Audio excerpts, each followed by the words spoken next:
What's going on, guys? Here we're back with the 66 Chevelle. We got a lot of things done and a lot of things that I need to update on. Right now, what I'm working on is going to be the interior. I got the seats installed and we got the carpet installed almost all the way. So we got the seats installed. I got the holes drilled in the floor. We got the carpet installed. I do have new moldings here for the sill plates here. So what's going to happen next is going to be the headliner, which I have the headliner sitting out right now, trying to just let it all, because it got shipped in the cold weather, so I'm just letting it all flatten out. I've only ever done one headliner, and I had help from a guy who's done a lot of them, so this will be interesting to see how this one goes. But I have done one, so I am familiar, but I'm not like the best at it. So the rear seats will pop right in, but I'm going to be taking all of this out so that I can get the headliner in. But the headliner was on back order, just like everything else, right? So I'm going to be taking the seats out, probably take the carpet out, maybe, I don't know. We do have a center console installed here. So what this is a 70s or a 68, a third gen Chevelle center console. It came with the car. And I made it work with the 4L80. Now the Chevelle's got the 4L80, so I needed a shifter that was for the 4L80. Well, instead of buying a really expensive shifter, I made this one work. So what I did is I notched new teeth in here, and they were really close. And basically this tooth I had to, from here to here, I had to add that whole tooth in there. But right now we got park, we got reverse, neutral, drive, and then third gear is right here. It's gonna be that little notch there. Second, and then first, all the way. And with the trim ring on, it does not interfere with any of this. And now I've seen in some catalogs where we can get the 1 through 4 shifter. So we're going to probably get that plate in there. I don't know if I'll make it light up, but it's kind of neat that I got this console to work in here. And it looks nice and it looks kind of period correct.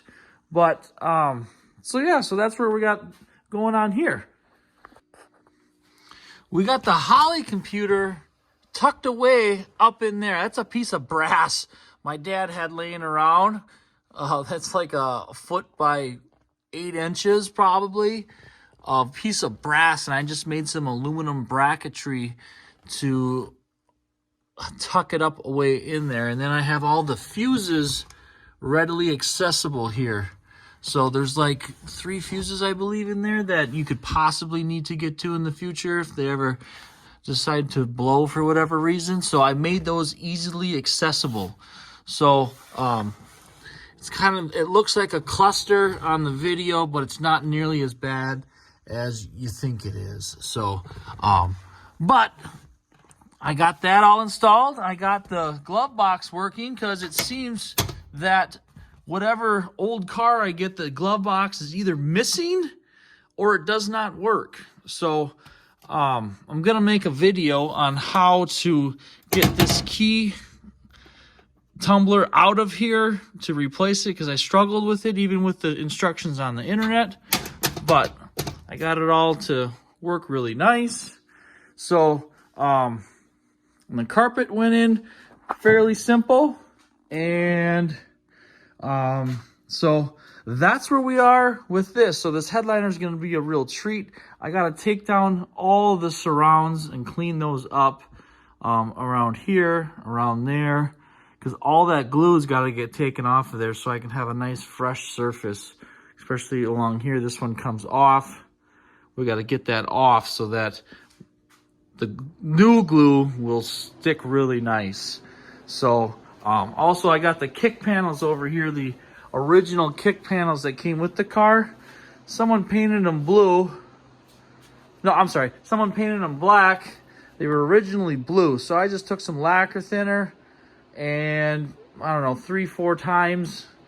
Let it soak, and it softens it all up. Take a Scotch-Brite or a brush. I was just using like a detail brush like this to get into all of the vents in here, like that. So we're gonna clean this one up, or we're gonna lacquer thinner that one off, and then we're gonna paint them both. So yeah, I did get the car started and running. I know I missed a lot of video on that. I just been doing short videos, but I gotta start doing some more long videos. So the car does fire, the car does run.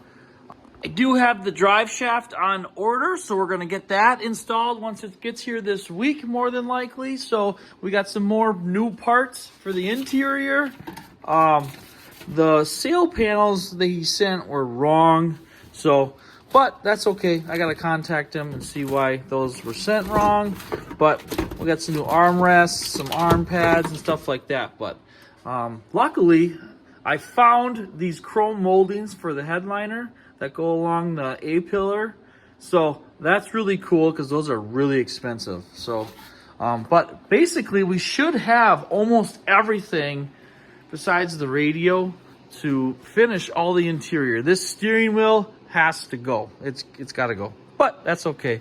But everything else is looking good, and we're gonna get this interior buttoned up so that we don't gotta worry about it no more, and so that we don't have to look at the bare metal floor anymore. So I don't know what I'm gonna do with the gauges yet.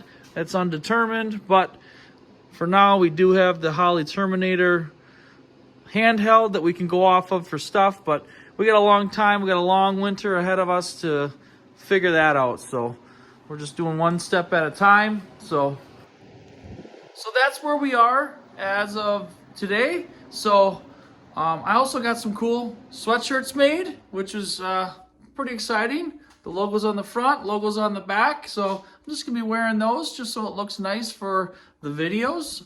And I got some t-shirts coming too. But I don't know, it's just kind of neat to see my own emblem on a shirt. So, but yeah, that's what we got going on, and I'll update you some more, and I'll take some more video.